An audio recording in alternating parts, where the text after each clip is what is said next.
Good evening, Shavua Tov, good vach, a good week to you, my holy sisters and brothers. Great to be learning with you on a Saturday night. Let's light up the darkness.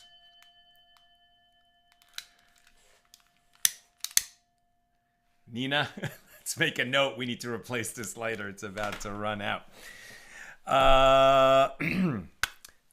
As always, as we get towards spring into summer, I'm in awe of the people on the East Coast who are tuning in live. Wow, it's past midnight. Well done. Amazing.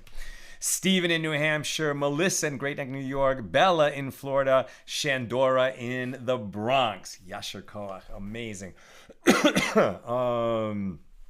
And Aoife in Florida. Welcome, everybody. See, all the East Coast people are here. Where's everybody else? Amazing. Tonight's episode of AT Daily is sponsored by Michael Younger, who says, I feel a little sheepish in admitting this, but I'm not even Jewish. I just love the humor, empathy, and wisdom in your posts. I wish you success and blessings, and thank you very much for what you do. Amen. Thank you so much, Michael. And thank you for enabling us to share more Torah with more people around the world. And in the merit of that, may you and all your loved ones be showered in blessings. And we say Amen. Tonight's daf is page 98 here in Tractate Sanhedrin, the 24th volume of the Talmud. Continuing our discussion of Mishna number 1 in chapter 11. We've been talking about the world to come, and specifically the Messianic age.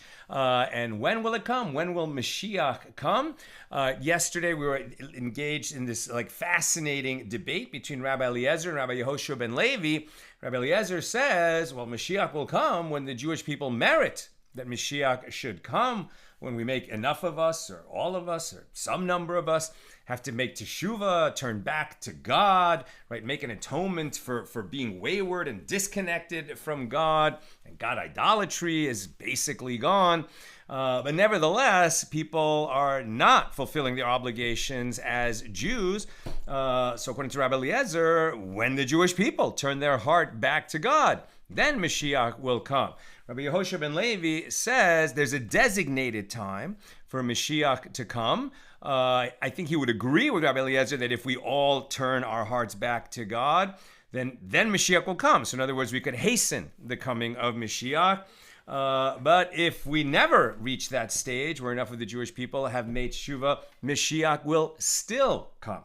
That's according to Rabbi Yehoshua ben Levi. And then we read a bunch of other, and there's a lot of contradictory information here. So it's a very clear example of one of those areas in the Talmud where the Talmud does not have the voice of the Talmud. It's no the Talmud says, right? There are many different voices recorded in the Talmud, sages over the centuries who disagree with each other, kind of like the original hypertext. And so even, beyond just Rabbi Eliezer and Rabbi Yehoshua ben Levi, there are many different views about what will be the end of days. But it is definitely standard Jewish belief that there is a world to come. There is Olam Haba. There will be Mashiach. There will be a Messianic age. When will it come is what they're disagreeing about. if you could bring me a glass of water if you're hearing this. But the idea that, one of the common threads that we saw over the last few days is that Mashiach will come, when we've reached some kind of terrible low point, right? A terrible low point. Now, I think the Lubavitcher Rebbe said, we've reached that. We've been as low as we could go. The Holocaust, 1/3 of all the Jews in the world were wiped out. We're doing the best we can, making Torah available to everyone, but so many Jews don't even know they're Jewish, don't know what it means to be a Jew, don't know what their obligations are. It's not that they're purposely not fulfilling them, that they don't even know what they're supposed to be fulfilling. So maybe according to those views, it's like maybe we're there. Maybe we've reached that point already, and Mashiach could come today. Please God, it should be today. Whenever someone says we should see the coming of Mashiach speedily in our time, the answer is always Amen. Thank you so much, sweetie. Baruch atah Adonai Eloheinu melech haolam shakol hivadaro. Now, okay. So we're on page 98a near the top. And Rabbi Abba says, you have no more explicit manifestation of the end of days than this following phenomena, as it is stated. But you, mountains of Israel, you shall give your branches and yield your fruit to my people of Israel, for they will soon be coming. Ezekiel 36:8. This means that when produce will grow in abundance in Eretz Yisrael, it is an indication that Mashiach will be coming soon. Whoa, that's good. That's really good. Because, up until the 20th century, right? So from the destruction of the Second Temple, the salting of the earth, the destruction that the Romans wreaked upon the ancient nation of Israel in Israel, so it was a barren land. There were always Jews living there in Jerusalem. There was always some settlements, and there was always some stuff going on in Israel. But it was largely a barren desert.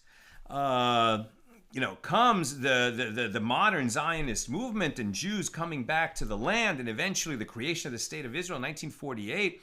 And throughout the whole 20th century, and especially the second half of the 20th century, the desert of Israel blooming. There's still a lot of desert there, but there's also tremendous amount of farming going on of all different kinds. It's particularly known for all the orange groves and olive groves and vineyards, but absolute abundance of produce growing in the land of Israel. So if that is one of the signs that Mashiach is coming soon, woohoo! On the other hand, Rabbi Eliezer says you have no greater manifestation of the end of days than this following phenomena as well, as it is stated, Zechariah 8:10, for before these days there was no hire for man, nor any hire for beast, nor was there peace from the oppressor to him who exits and to him who enters. Meaning, when there are no wages for work and no rent paid for use of one's animal, that is an indication that the coming of Mashiach is at hand, which sounds like a terrible economic depression. We're not seeing that right now, but we certainly have seen that in the 20th century. What does coming soon mean? Something that we've been waiting for thousands of years. If it's coming in 100 years, that would also be soon. Hard to tell, but please God, it should be today. If not today, tomorrow. The Gemara asks, what is the meaning of the phrase, nor was there peace from the oppressor to him who exits and to him who enters? Rav says it means that even for Torah scholars, with regard to whom the promise of peace is written, as it is written, great peace have they who love your Torah, and there is no obstacle for them. Psalm 119, verse 165. There will be no peace from the oppressor. And Shmuel says it means that Mashiach will not come until all the prices are equal. Until all the prices are equal. Now, there's a note here that the concept there is, well, what do merchants do? They buy where it's cheap, and they transport the merchandise to where it's more expensive and sell it there. And that's how they make a profit. Right? That's still largely the way of the world. So what would it mean that all prices are equal? One possibility is that that there's no corruption within pricing. Sadly, there's a lot of corruption in pricing around the world. But another idea, it occurs to me, is that you have much more of a global market. Now, our sages who lived 1,500 years ago or 2,000 years ago, they could not have imagined what the modern world looks like with transportation of goods that can happen overnight from one side of the world to the other by airplane, and an internet that makes the information freely available to everybody. So in that sense, all the prices are known, right? And that's a phenomena. Again, the modern world is so different than the ancient world in this regard, which might be another clue that Moshiach is around the corner. Rabbi Hanina says the son of David will not come until a fish will be sought for an ill person and will not be found. As it is stated with regard to the downfall of Egypt, quote, then I will make their waters clear and cause their rivers to run like oil, Ezekiel 32:14. And this means that the current in the rivers will come to a virtual standstill. And it is written thereafter, on that day I will cause, right, God is saying, on that day I will cause the glory of the house of Israel to flourish.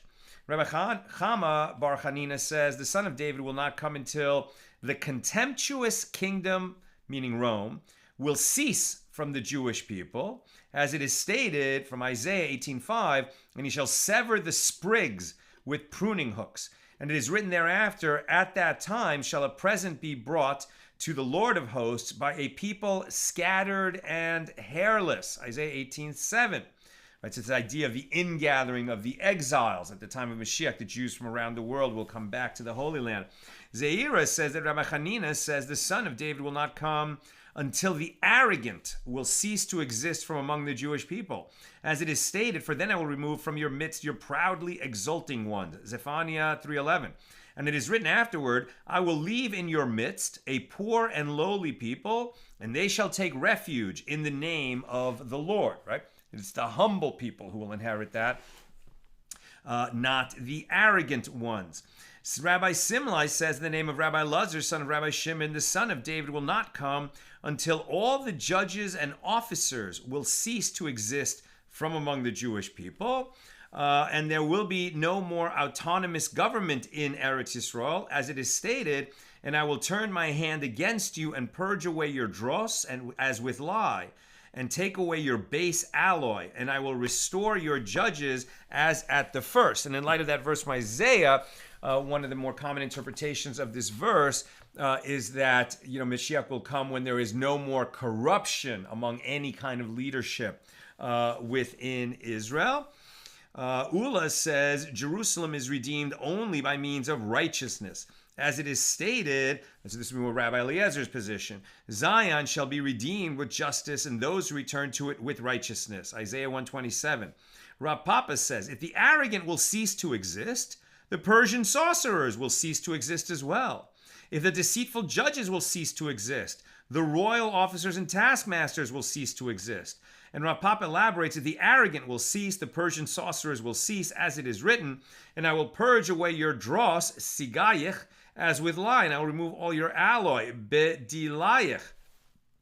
And when the arrogant sigim are purged, the sorcerers who are separated, muvdalim, from the fear of God will also cease. And if the deceitful judges cease to exist, the royal officers and taskmasters will cease to exist. As it is written, the Lord has removed your judgments, cast out your enemy. Zephaniah 3:15.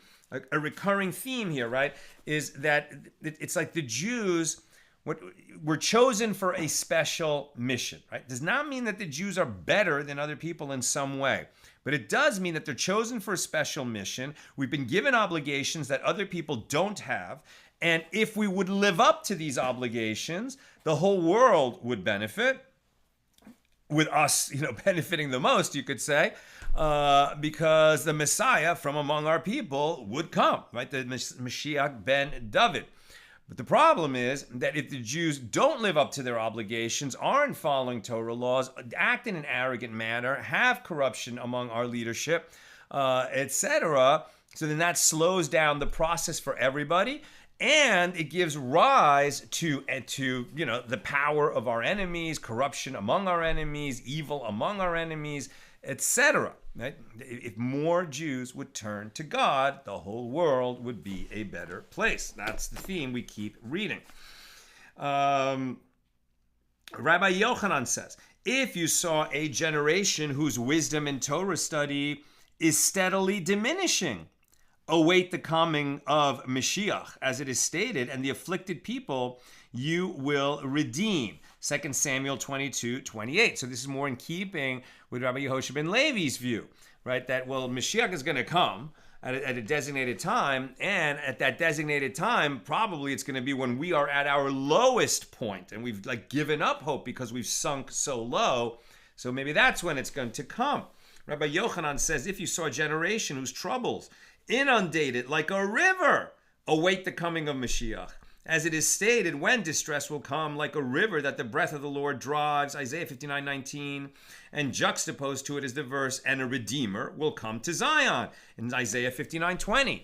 And Rabbi Yochanan says, the son of David will come only in the generation that is entirely innocent, in which case they will be deserving of redemption, or in a generation that is entirely guilty, in which case there will be no alternative to redemption.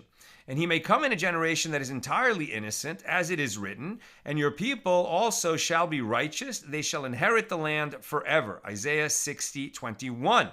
He may come in a generation that is entirely guilty, as it is written, and he saw that there was no man, and was astonished that there was no intercessor. Therefore his arm brought salvation to him, and his righteousness, it sustained him. Isaiah 59:16. And it is written, for my own sake will I do it, for how should it be profaned? And my glory I will not give it to another. Isaiah 48:11. Again, the two views. Either because we've raised ourselves up in righteousness and holiness, and that will hasten the coming of Mashiach, or because we've been brought so low that we can be saved only by Mashiach. Rabbi Alexandri says, Rabbi Yehoshua ben Levi raises a contradiction in a verse addressing God's commitment to redeem the Jewish people. So in the verse, I, the Lord, in its time, I will hasten it, Isaiah 60:22.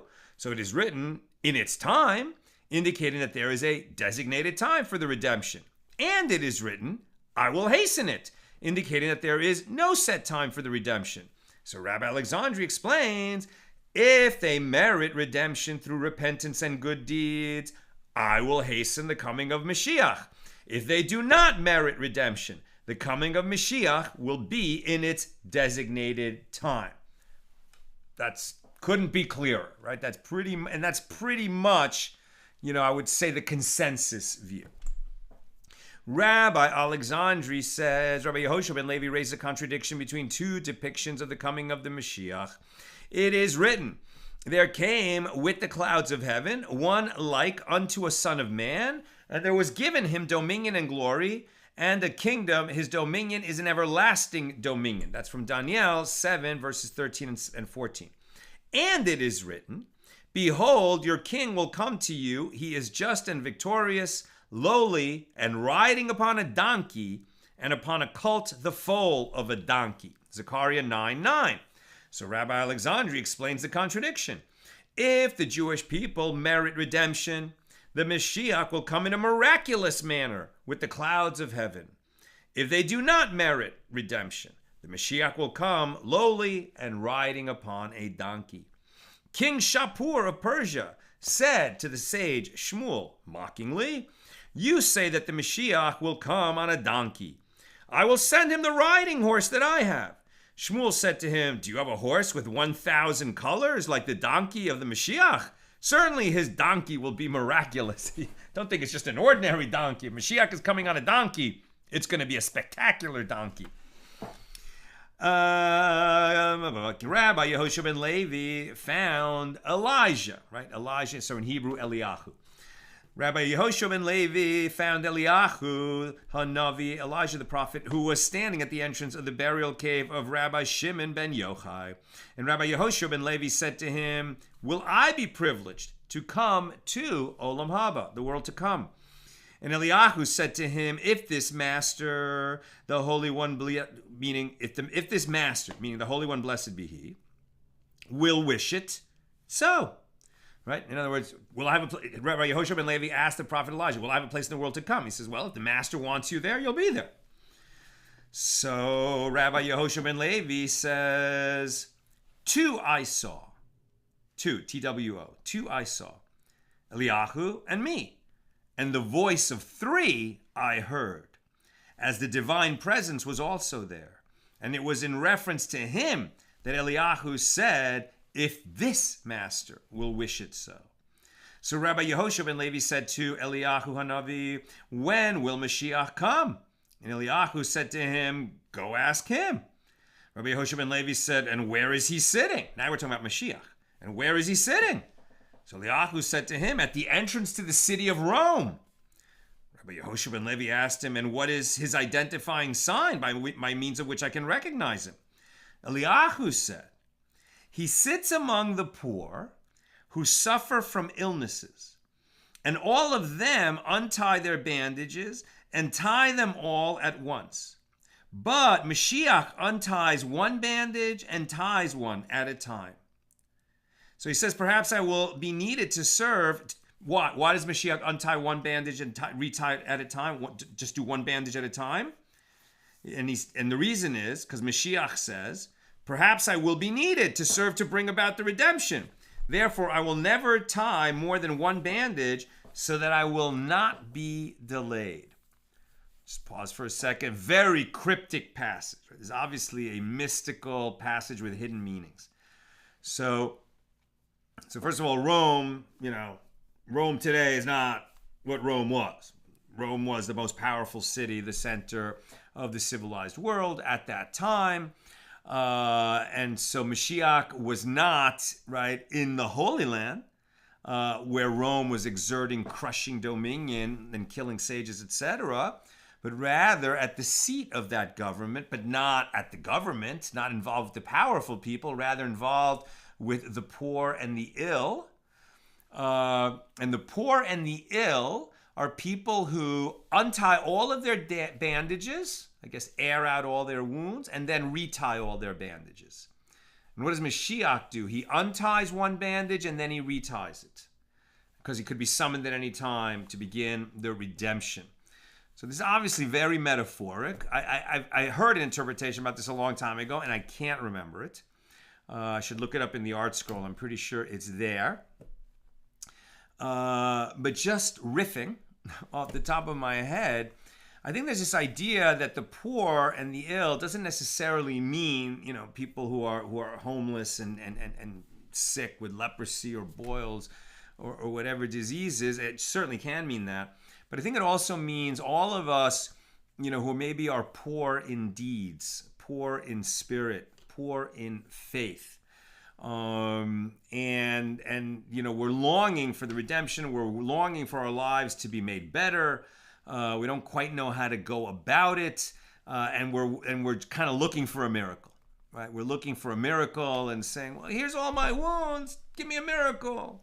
Then the miracle doesn't come. I guess the miracle didn't come today, and then just tie all the wounds back. And I think Moshiach unties one bandage, reties another bandage. I think that's a reminder to be looking, right, for the little miracles that are constantly surrounding us, and seeing God's hand in that, connecting with God. Heard a beautiful parable today from Rabbi Luria, who says, a guy was leaving town and he has a house that's got a lot of things going on in it. Fish in the tank, cats, dogs, lawn plants that all need to be watered, etc. And he's going away for 3 months. So he brings, one of his students, and he says, look, here's a list of everything that needs to be done, right? You read the list, you go through it every day. The fish that need to be, fed, the plants watered, the cats fed, all the different things that need to be done.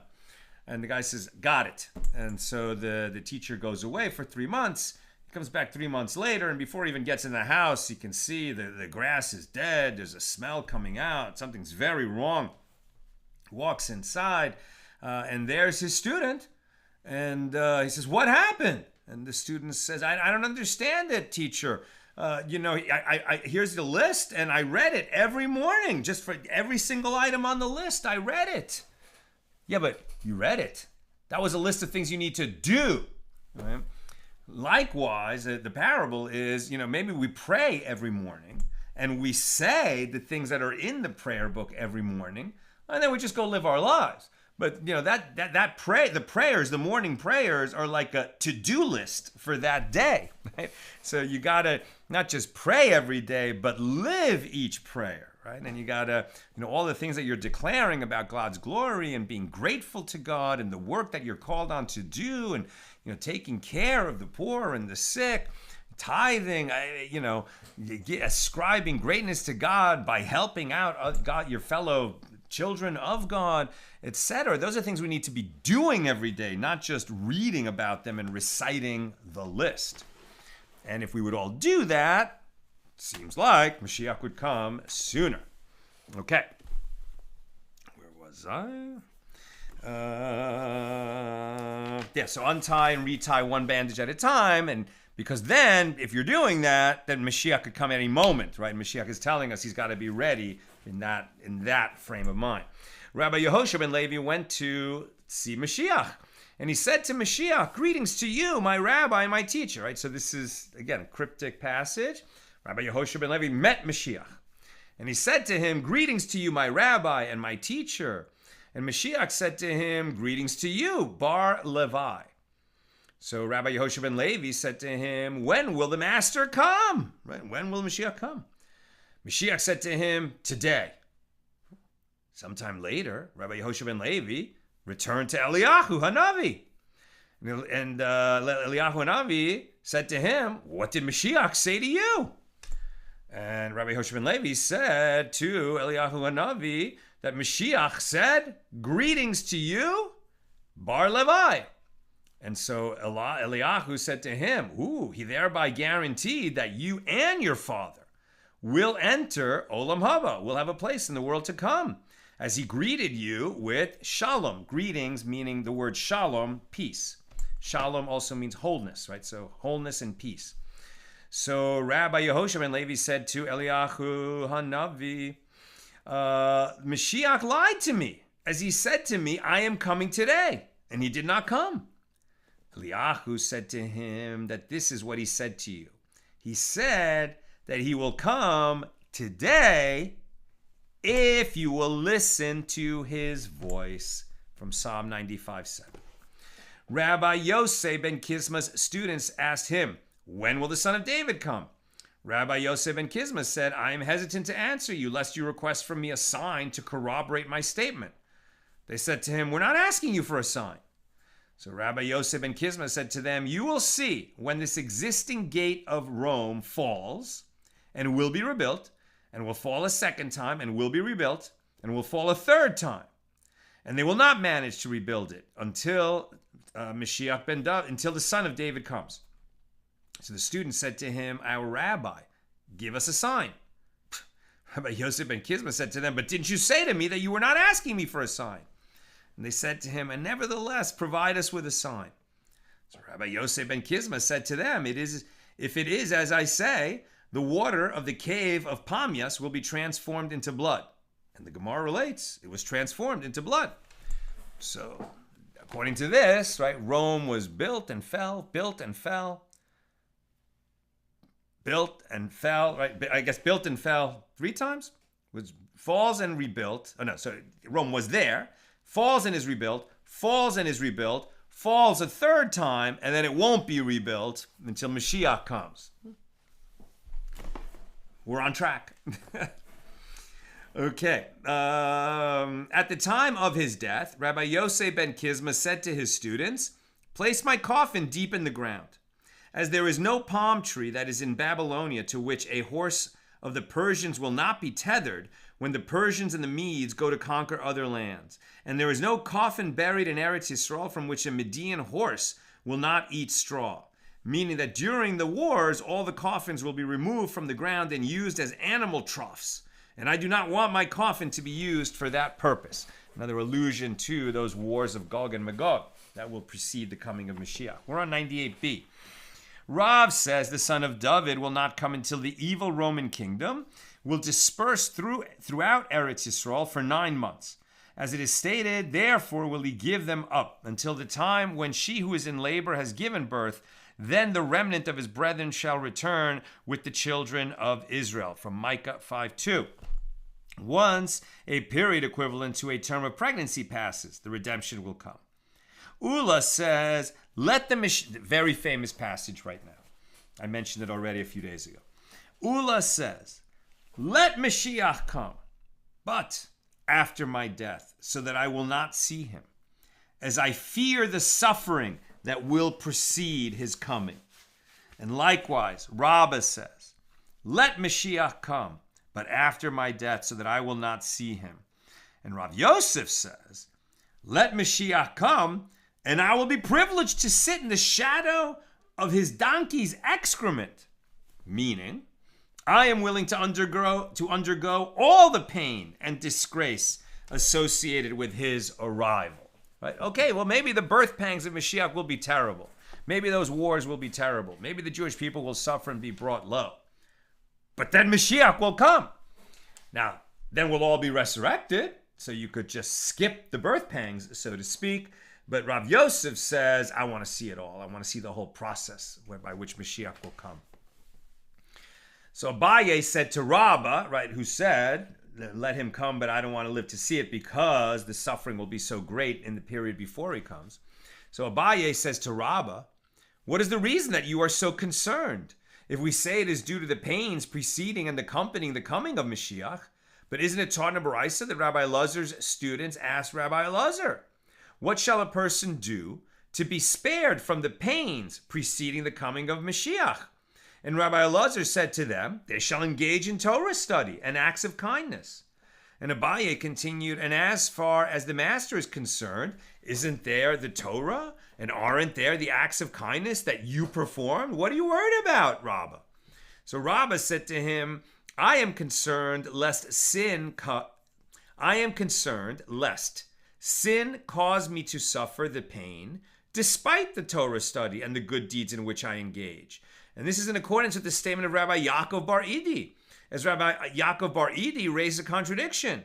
It is written that God said to Yaakov, and I am with you, and will keep you wherever you go. Genesis 28:15.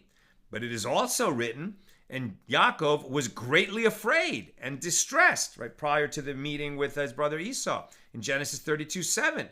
So if God assured Yaakov that he would keep him safe, why was he concerned?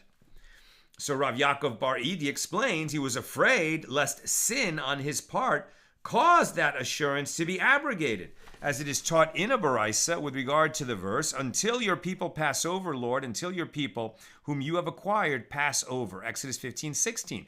Until your people pass over, Lord, this is a reference to the first entry into the land led by Joshua.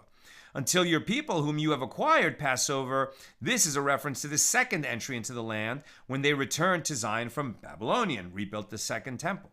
Rav Yaakov Bar Idi explains, so say from now, based on this statement, that the Jewish people were worthy for God to perform a miracle on their behalf in the second entry into the land that was like the miracles that were performed during the Exodus from Egypt and the first entry into the land.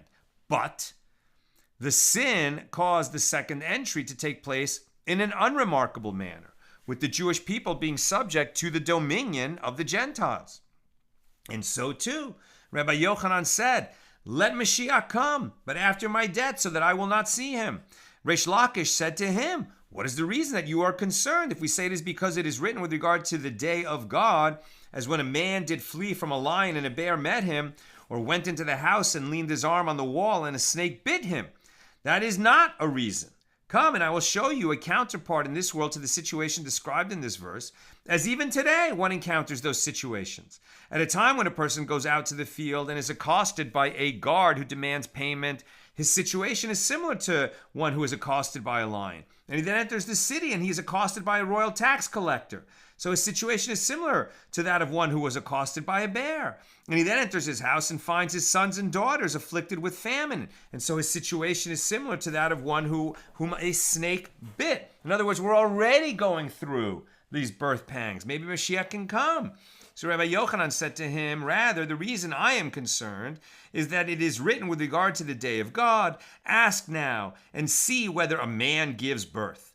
Why then do I see every man, called Gever, with his hands on his loins, as a woman in labor, and all their faces turned green? Jeremiah 30, verse 6. So the Gemara clarifies, what is the meaning of the phrase, I see, called Gever, every man?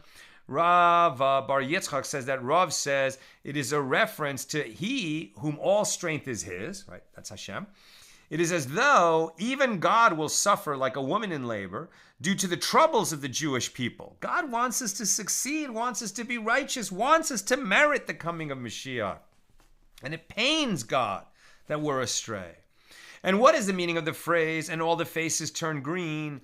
And Rabbi Yochanan says the reference is to the heavenly entourage above, i.e. the angels, and the earthly entourage below, meaning the Jewish people, who will suffer, who all suffer at the time when the Holy One, blessed be He, says, these, the Jewish people, are my handiwork, and those, the Gentiles, are my handiwork. How shall I destroy those on account of these? So it appears that the Holy One, blessed be He, does not distinguish between the Jewish people and the Gentiles. And that is why Rabbi Yochanan was concerned with regard to the coming of Mashiach. Rav Papa says that this is in accordance with an adage that people say, an ox runs and falls, and its owner goes and casts a horse in its place. Although the horse is a less desirable animal for performing the work that should normally be done by an ox, when there is no ox, the horse must suffice. And so too, after the Jewish people sin, it is as though the Holy One, blessed be He, transfers their prominence to the Gentiles. But this is very negative, obviously, for the Jewish people, but also because the Jewish people have all these mitzvahs that are incumbent on them, that if they would do them, right, would raise the spiritual level of the whole world, right? The non-Jews don't have that. They have the 7 mitzvahs of Bnei Noach, right? The 7 mitzvahs that apply to all people, but they just don't have these channels with which they can fulfill, the obligations incumbent on a Jew. A Gentile can become a Jew. It's not easy. It's a big process to make a conversion. But until then, he doesn't have that opportunity. The Jews have that opportunity, and they're squandering it, right? That's what we keep reading here. Rav Giddel says that Rav says the Jewish people are destined to eat the years of Mashiach, meaning they are destined to eat from the bounty of, i.e. enjoy the years of Mashiach. Rav Yosef says, isn't that obvious? And rather, who else will eat from those years? Will Chilak and Bilak eat from them? So Chilak and Bilak are these just two, examples, paradigms. There might have been actual people named Chilak and Bilak, but what it refers to as worthless people, shifty people, low-level criminals, absolutely worthless people who exist only to prey on innocent people. And they're not even so good at it. They're just worthless, low-life criminals. Okay? So is that who's going to enjoy the years of bounty when Mashiach comes? Obviously not. It's going to be the righteous people, the Jews, who have hopefully had made teshuvah, at least when Mashiach comes, and found their way back to God and are living as righteous Jews. That's who will enjoy that period. And the Gemara explains that Rav Giddel's statement serves to exclude the statement of Rabbi Hillel, who says there is no Mashiach coming for the Jewish people, as they already ate from him, as all the prophecies relating to Mashiach were already fulfilled during the days of Chizkiah. Right? Chizkiah was a sort of candidate for Mashiach because he did a lot of good for the Jewish people and actually brought the Jewish people. He was a king of Judea, right? Who ordered all the people and enforced the order to be more righteous, right? He made all the Jews learn Torah and do mitzvahs, and the spiritual level of the nation zoomed up, right? And that actually held off and delayed the destruction of the first temple. But according to what is for sure the consensus view, he was not Mashiach because the world was not transformed into the Messianic age. So, the world is what it is now Mashiach has not come. Apropos Mashiach, the Gemara asks, what is his name? What is the name of Mashiach? What will be his name? And the school of Rabbi Shela says Shiloh, like Shiloh in English, but Shiloh is his name. As it is stated, until when Shiloh shall come. Genesis 49:10. The school of Rabbi Yanai says Yinon is his name. As it is stated, may his name endure forever, may his name continue. Yinon. As long as the sun, and may men bless themselves by him. Psalm 72, verse 17. And the school of Rabbi Hanina says Hanina is his name. As it is stated, for I will show you no favor, Hanina, from Jeremiah 16:13. Right? I will not show you Mashiach until you deserve it. I will show you no favor. Hanina is his name. And some say that Menachem ben Chizkiah is his name, as it is stated, because the comforter, Menachem, right, beautiful name, there are people, especially in Chabad, named Menachem. So that is a person who is a comforter. Beautiful name. And the Lubavitcher Rebbe, Menachem Mendel Schneerson. And some say that Menachem ben Chizkiah is his name, as it is stated, because the comforter, Menachem, that should relieve my soul is far from me. He's still distant. That's in Lamentations 1:16. And the rabbis say that the Mitzorah of the house of Rebbe is his name. The Mitzorah, the one with Saras from the house of Rebbe, that's his name. As it is stated, indeed, our illnesses he did bear, and our pains he endured. Yet we did esteem him injured, stricken by God, and afflicted. Isaiah 53:4. Rav Nachman says, if Mashiach is among the living in this generation, he is a person such as me. That sounds pretty arrogant. What is Rav Nachman saying? No, he's not saying that I'm as holy as Mashiach. That's not what he's saying. What he's saying is he is a person who already has dominion over the Jewish people, as it is stated, and their prince shall be of themselves, and their governor shall proceed from their midst. Jeremiah 30, verse 21, indicating that Mashiach, the Redeemer, is already in power. He will be one of the leaders of the Jewish people. And by leaders, when we talk about leaders of the Jewish people in this context, we're talking about the Gedolim, the great rabbis of the generation, the Torah giants.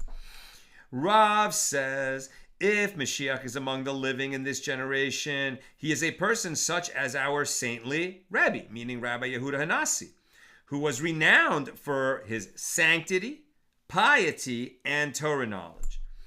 If the Mashiach is among the dead, he is a person such as Daniel, the beloved man, from the book of Daniel. I'm almost done. Questions or comments, please get them in now. Rav Yehuda says that Rav says the Holy One, blessed be he, is destined to establish another David, for the Jewish people as the Mashiach, as it is stated, and they shall serve the Lord their God and David their king, whom I will establish for them. From Jeremiah 30, verse 9. It is not stated, I established in the past, but I will establish, indicating that the name of the future king will be David. So Rav Papa said to Abaye, but isn't it written, and my servant David shall be their prince forever, Ezekiel 37:25, indicating that the original David, King David, himself will rule over the Jewish people. So Abaye says they will rule in tandem, like an emperor and a viceroy. Mashiach will be the king, and David will be the second in command. Rabbi Simle, when David will be resurrected, and he'll rule alongside of Mashiach, the king.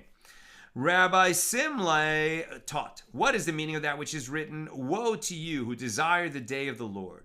Why would you have this day of the Lord? It is darkness and not light. Amos 5:18. What is this all about? It is comparable to a rooster and a bat. Good. The parable of the rooster and the bat, who were looking forward to the light of day. The rooster said to the bat, well, I look forward to light, as light is an indication of my time to be active. But as for you, why do you need light? Nighttime for you is like daytime for me. And now we're at the top of 99a. And that is the background for the following exchange. As a certain heretic said to Rabbi Abahu, when will Mashiach come? Rabbi Bahu said to him, he will come when the darkness will enshroud these people, meaning you, right? So this is a heretic who doesn't believe in Torah, right? A heretic would be a Jew who doesn't believe in Torah, right? The classic self-hating Jew. He says to Rabbi Bahu, when will Mashiach come? Probably mockingly. Rabbi Bahu says he will come when the darkness will enshroud people like you. So the heretic said to him, are you cursing me for no reason? Rabbi Bahu said to him, I am merely relating to you a verse that is written, for behold, the darkness shall cover the earth and fog the peoples. But the Lord shall shine upon you, and his glory shall be seen upon you. Isaiah 60, verse 2.